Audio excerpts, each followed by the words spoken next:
오늘 우리가 봉독한 말씀 사도행전 15장 1절에서 21절 말씀인데요. 교회 역사에서 대단히 중요한 사건입니다. 제목이 지금 예루살렘 회의라고 했는데요. 교회 역사, 특히 선교의 역사에서 그 어떤 사건보다도 중요한 사건 하나가 바로 이 사도행전 15장에 있는 예루살렘 회의입니다. 자, 우리 지금까지 우리 보았던 내용들과 함께 이때 상황을 우리 간단하게 한번 압축해 봅시다.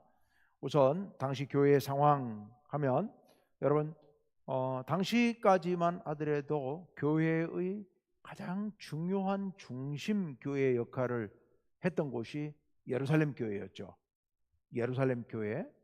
그래서 무슨 일이 있으면 예루살렘 교회에 얘기하고 예루살렘 교회의 허락을 받고 확인을 받고 검증을 받고 그러면서 어떤 일들을 쭉 해왔습니다. 중요한 변화가 있을 때마다요.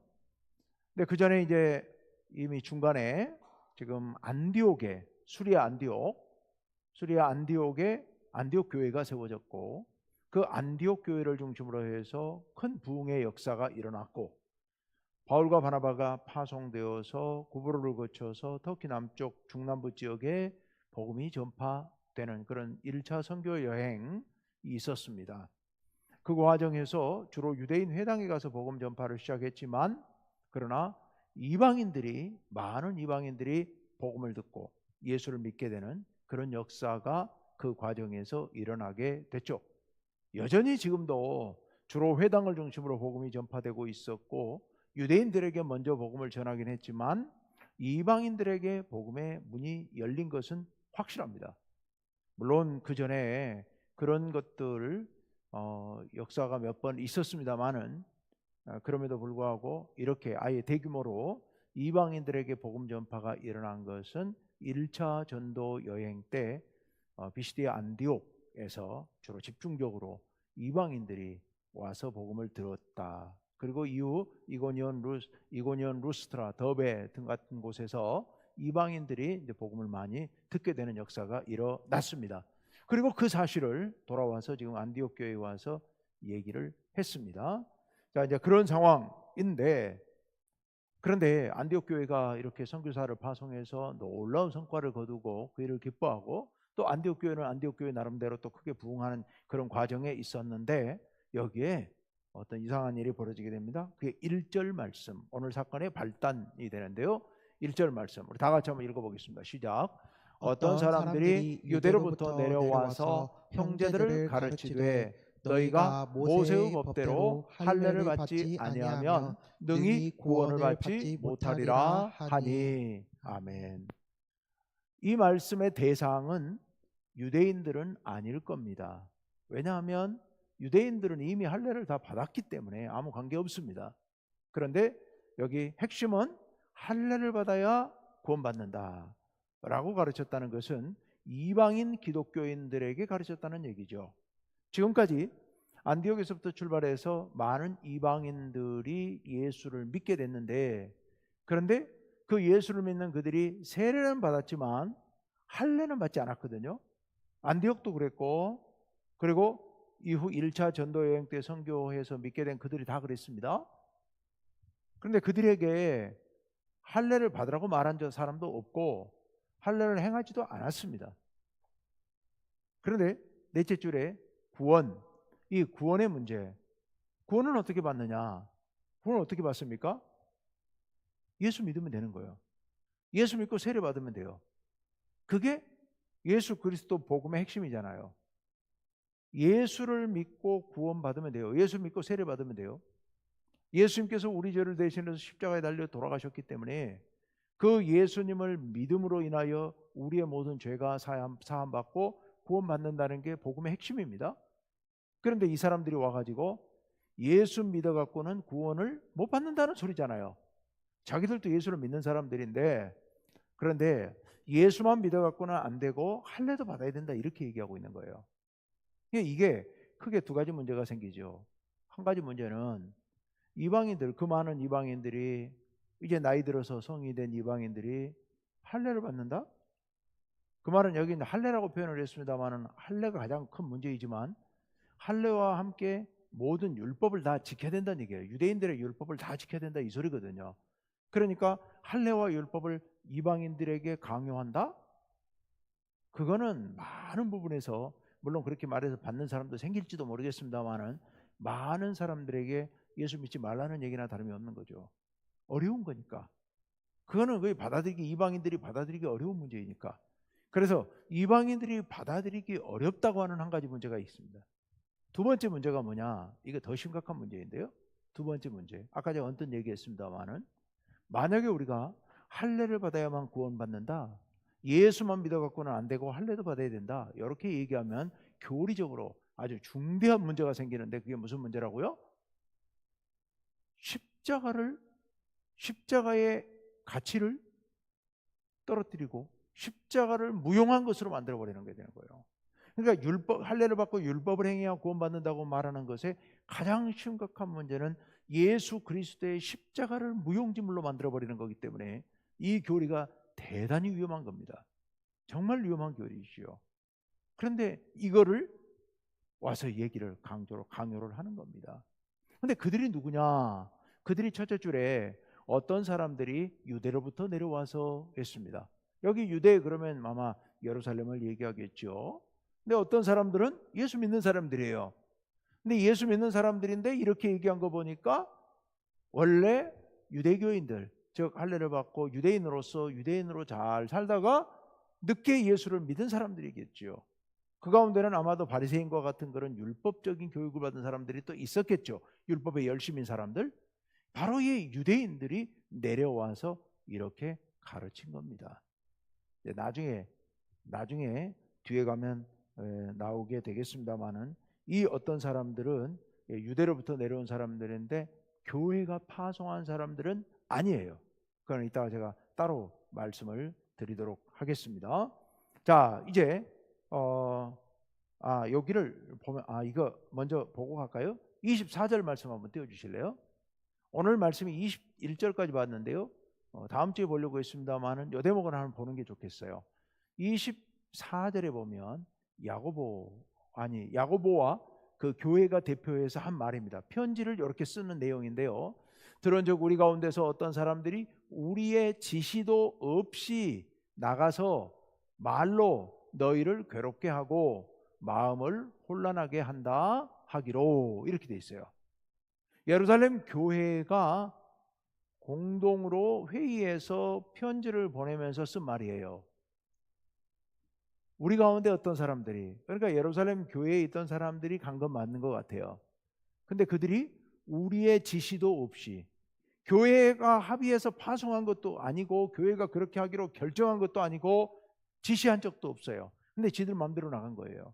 나가서 말로 너희를 괴롭게 했다, 마음을 혼란하게 했다, 이렇게 이야기하고 있습니다.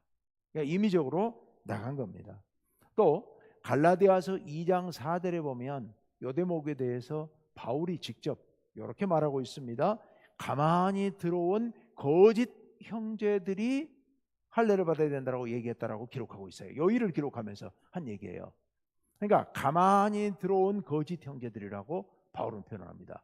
자, 그래서 교회가 직접 파송한 것은 아니다라는 것 기억해 두시면 되겠고요. 자, 이제 2절로 넘어가서 2절 상반절을 한번 봅시다. 2절 상반절 다 같이요. 시작. 바울 및 바나바와 그들 사이에 적지 아니한 다툼과 변론이 일어난지라. 아멘. 예. 그 가만히 들어온 그들, 즉 지시도 없이 자기들 마음대로 와가지고 할례 받아야 구원받는다라고 말한 그 사람들 얘기하는 겁니다. 그 사람들과 누구 사이에? 바울과 바나바 사이에 적지 아니한 다툼과 변론이 일어났다. 네. 바울과 바나바는 그게 아니다, 예수를 믿으면 구원받는다, 할례를 받을 필요 없다라고 얘기하는데, 그들 즉 유대에서 온 사람들은 아니다, 할례 받아야 된다라고 해서 적지 않은 다툼과 변론이 일어났다라고 이야기를 하고 있습니다. 자, 그래서 그래서 이제 2절 하반절 이하 좀 생략하고 넘어갑니다. 오늘 본문이 너무 길어서 그 이야기니까 생략하는데, 거기에 어떤 내용이 나오냐면은 바로 이 안디옥 교회가 바나바와 바울 그리고 몇 형제를 예루살렘 교회로 보냅니다. 대표로, 안디옥 교회 대표로 예루살렘으로 보내서 이 문제에 대해서 예루살렘에 가서 명확한 입장을 정해 갖고 오라 라고 해서 보낸 거예요. 그러자 그 사람들이 3절에 보면 베니게는 페니키아 지난번에 한 말씀드렸죠. 이스라엘 북쪽 이방인 지역 베니게 그리고 사마리아 이쪽을 쭉 다니면서 그곳에 먼저 믿는 성도들을 찾아가서 그동안 우리가 복음 전했던 것들을 간증하고 보고하고 이러면서 함께 기쁨을 누렸다는 얘기들이 나옵니다. 그리고 4절에 가면 드디어 예루살렘에 도착합니다. 예루살렘에 도착해서 교회, 사도, 장로들에게 영접을 받으면서 그동안 안디옥 교회가 파송해서 1차 전도 여행을 통해서 하나님께서 그 일을 이루신, 하나님께서 두 사람을 통해서 이루신 그 일을 보고하게 됩니다. 예루살렘 교회에 보고합니다. 그래서 많은 사람들이 이제 그 말을 기쁨으로 듣는데, 그 과정에서 5절 다 같이 읽습니다. 시작. 바리새파 중에 어떤 믿는 사람들이 일어나 말하되 유대인에게 할례를 행하고 모세의 율법을 지키라 명하는 것이 마땅하다 하니라. 아멘. 예루살렘 교회에 다 모인 자리에서 선교 보고를 했는데, 그 자리에서 바리새파가 일어난 거예요. 그럼 바리새파가 그 교회에 왜 있어요? 원래 바리새인 출신인데 예수를 믿고 주님의 자녀가 된, 교인이 된 사람들이에요. 그 사람들이 자리에서 일어나서 아까 유대에서 찾아온 안디옥까지 찾아온 그 사람들과 똑같은 소리를 하는 거예요. 이방인들이 할례 받아야 되지 않느냐는 거죠. 모세 율법도 지켜야 되지 않느냐, 그래야 구원받지 않느냐, 그 사람들에게 할례 안 받아도 된다, 율법 안 지켜도 된다, 이건 아니지 않느냐 라고 이제 그 사람들이 반론을 제기를 했더라 하는 얘기입니다. 자, 여기까지가 발단. 이제 왜 오늘 이야기가 시작이 되는가 하는 것들을 쭉 보았습니다. 자, 그러자 이 문제를 이제 어떻게 할 것인가 고민을 하게 되죠. 그래서 사도들과 장로들과 몇 사람들 대표들이 따로 이제 회의를 열게 됩니다. 그 회의의 석상에서 베드로가 이야기를 하죠. 회의를 시작한 건 6절에 나오고 7절 하반절부터 베드로 이야기가 나옵니다. 7절부터 10절까지 쭉 11절까지 쭉 나오죠. 7절 말씀 같이 봅니다. 시작. 베드로가 일어나 말하되 형제들아 너희도 알거니와 하나님이 이방인들로 내 입에서 복음의 말씀을 들어 믿게 하시려고 오래전부터 너희 가운데서 나를 택하시고. 아멘.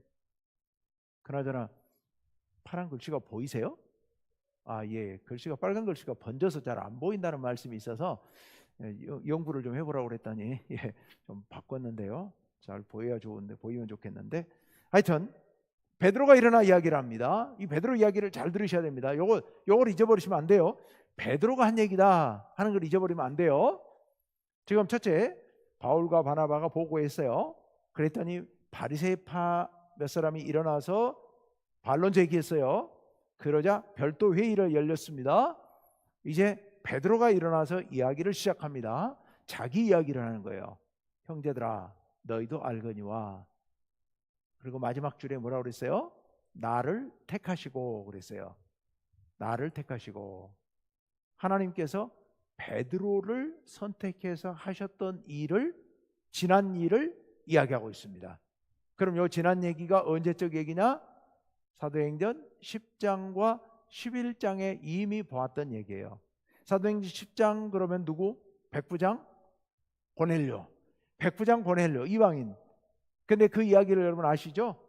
베드로가 요바에서 그 무두장이 시몬의 집에 있을 때 점심 때 옥상에서 기도하고 있는데 하나님께서 환상을 3번 보여주시고, 그리고 고넬료도 환상을 보고 보낸 사람들을 만나가지고 이방인 고넬료의 집으로 가는 이야기, 가서 복음을 전하고 그들이 예수를 믿고 그리고 성령이 임하고 세례를 주고 그랬던 일이, 이게 10장이에요. 이방인인데 성령이 임하고 그래서 세례를 줬다라는 얘기예요. 11장으로 넘어오면 예루살렘의 교회에 와서 그 얘기를 했더니 예루살렘 교회가 또 베드로에게 막 뭐라 하죠. 왜 이방인의 집에 당신 들어갔습니까? 라고 얘기를 하니까 하나님이 그렇게 하시는데 내가 누구라고 하나님의 일을 거부하겠느냐? 라고 이미 다 보고했거든요. 그 얘기를 지금 여기 베드로가 끄집어내고 있는 겁니다. 그래서 그거 할 때 제가 말씀드렸는데요. 어쨌건 형제들아 너희도 알거니와 하나님이 이방인들로, 바로 이방인들, 그때 여기 이방인은 고넬료예요. 이방인들로 내 입에서 복음의 말씀을 들어 믿게 하시려고 오래전부터 너희 가운데서, 여기 오래전부터는 그때 너희 가운데서 나를 택하시고, 나를 택하시고 8절로 갑니다. 다 같이 계속 읽습니다. 시작. 또 마음을 아시는 하나님이 우리에게와 같이 그들에게도 성령을 주어 증언하시고. 아멘. 마음을 아시는 하나님, 마음을 아신다는 말씀이 여기 왜 나왔을까요? 하나님께서 외모로 보시는 게 아니고 유대인이냐 이방인이냐 외모로 보시는 게 아니라 사람의 마음을 보신다는 겁니다.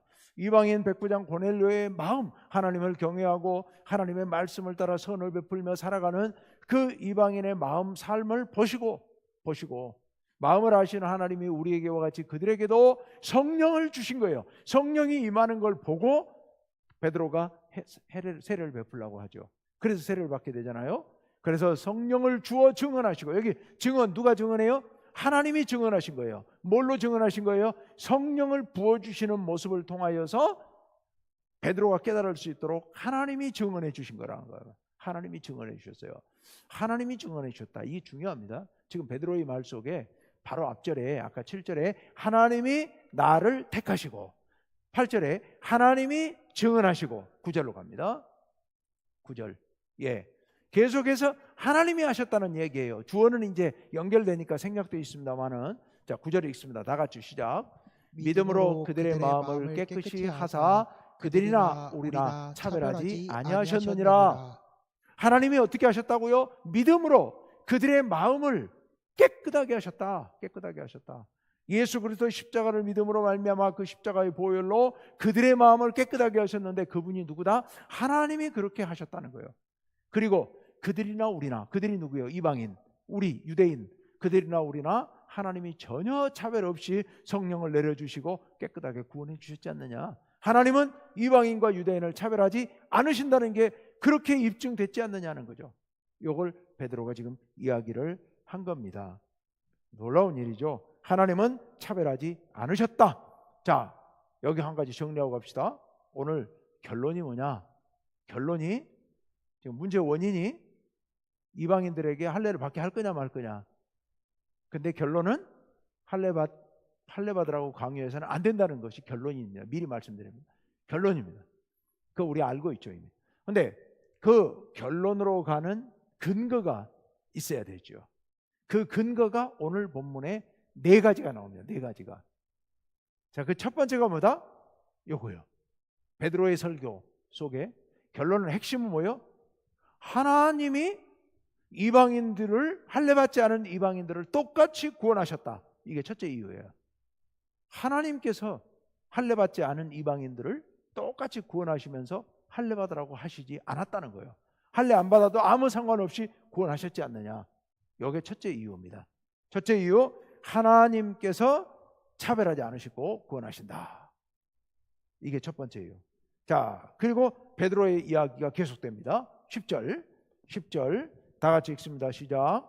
그런데 지금 너희가 어찌하여 하나님을 시험하여 우리 조상과 우리도 능히 매지 못하던 멍에를 제자들의 목에 두렸느냐. 아멘.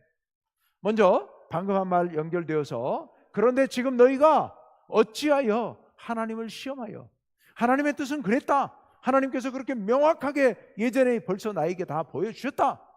그런데 너희가 어찌하여 하나님을 시험하느냐. 여기 시험한다는 얘기는 도전한다는 얘기입니다. 하나님께 도전하느냐는 거예요.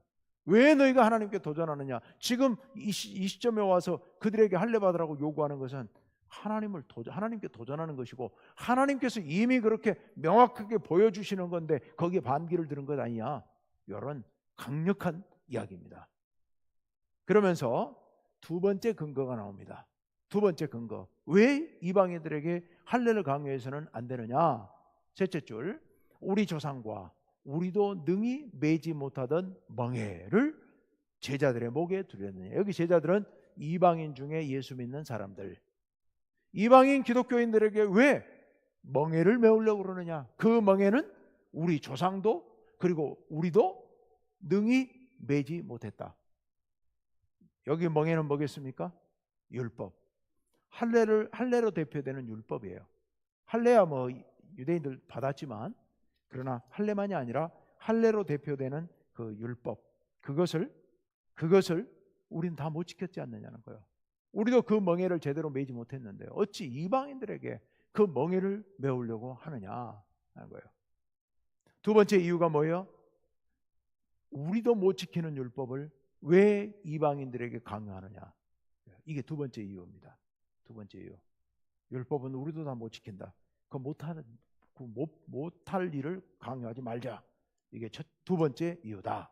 자, 세 번째. 그래서 요거는 이제 이유는 아닙니다만은 베드로가 마무리를 지으면서 11절에서 이렇게 얘기를 합니다. 다 같이요. 시작.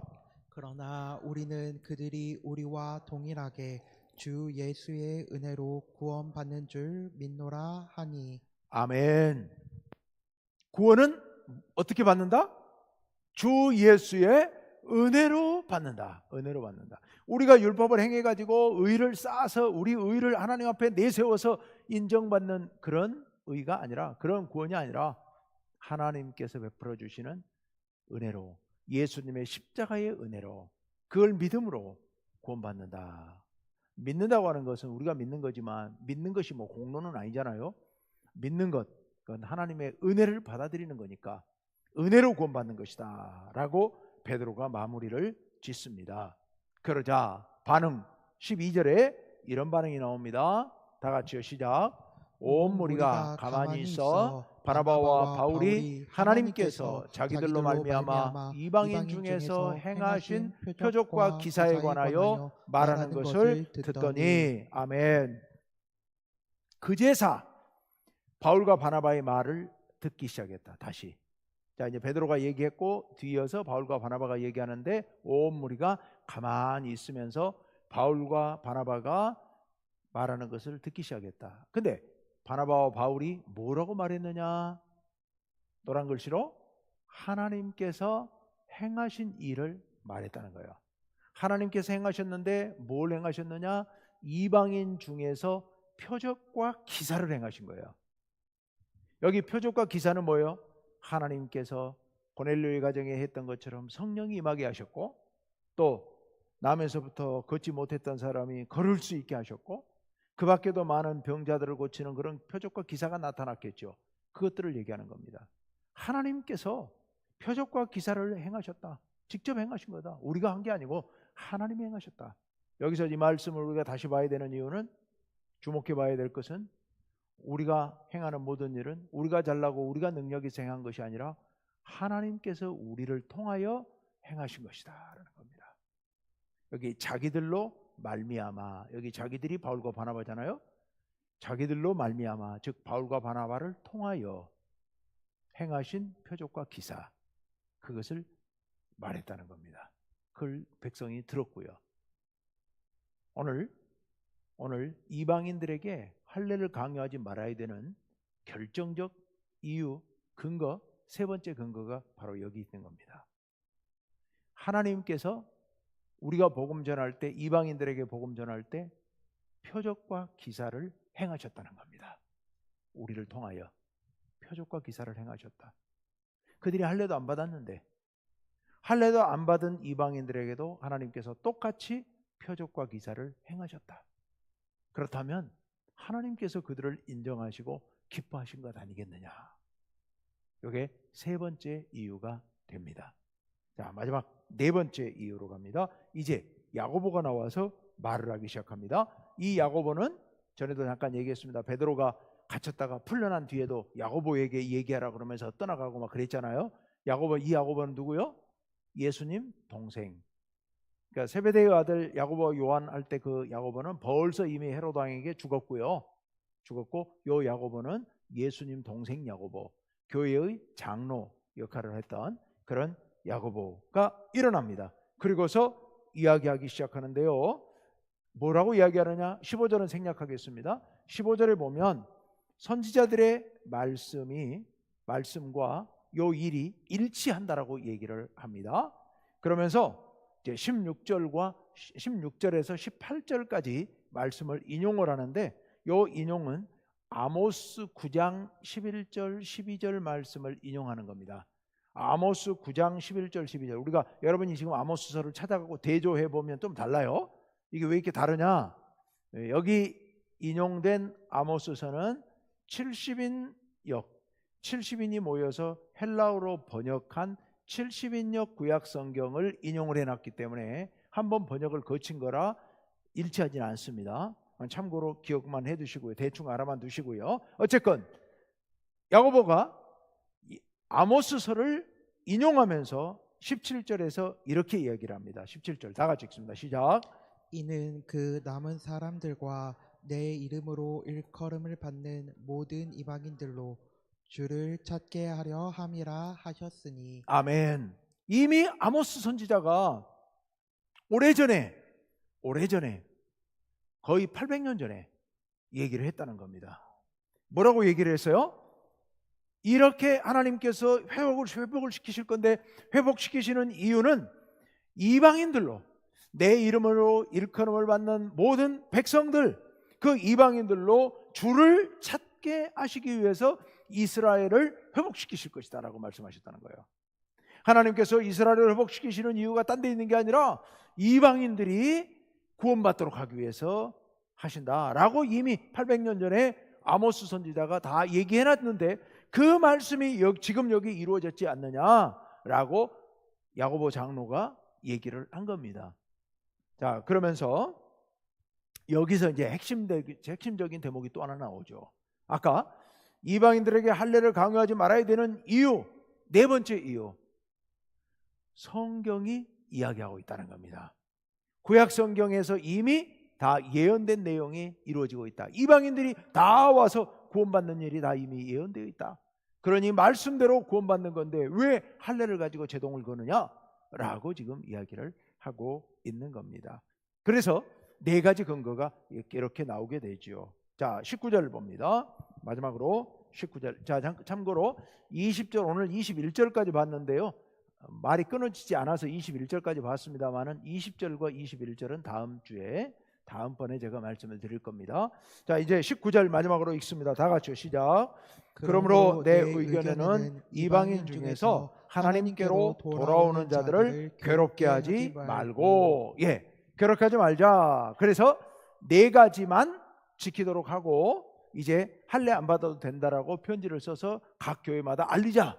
그래서 알리게 되는 얘기가 다음 주에 나오는 이야기가 되겠습니다.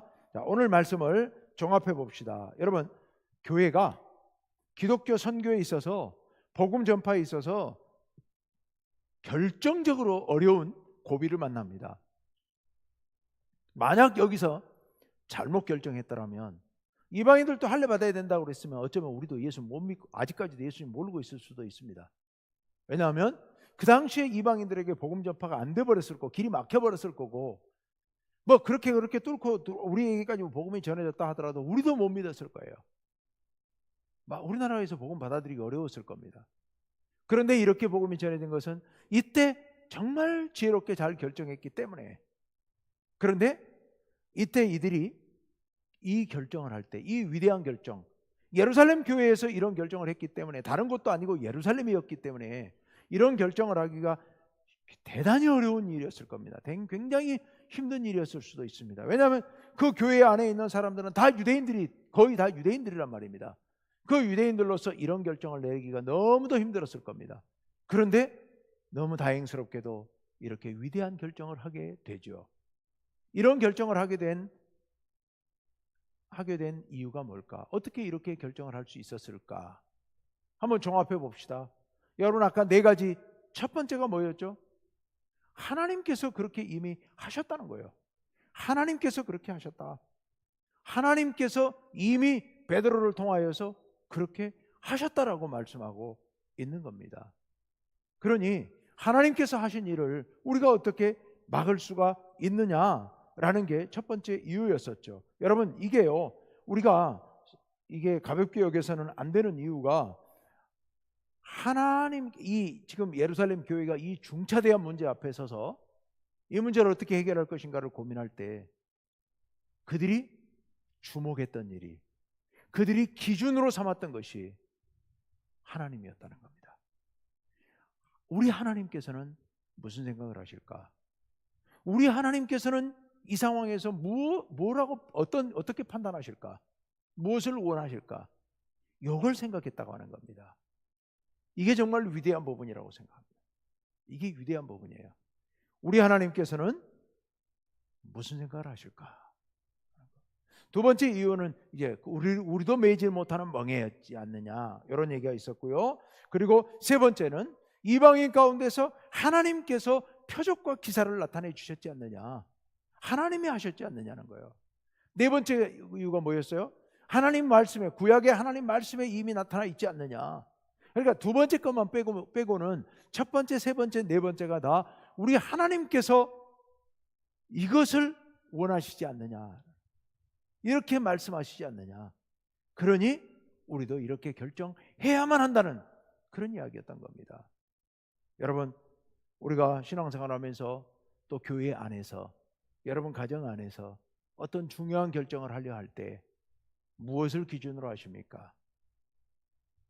우리가 언제나 이 중요한 문제들 앞에서 항상 하나님께서 무엇을 원하실까? 하나님의 뜻은 어디 있을까? 그 성경에는 뭐라고 말씀하고 있을까? 기도하면서 하나님께서 내게 어떤 감동을 주시는가? 우리가 그런 생각을 예민하게 생각을 갖고 살펴야 됩니다.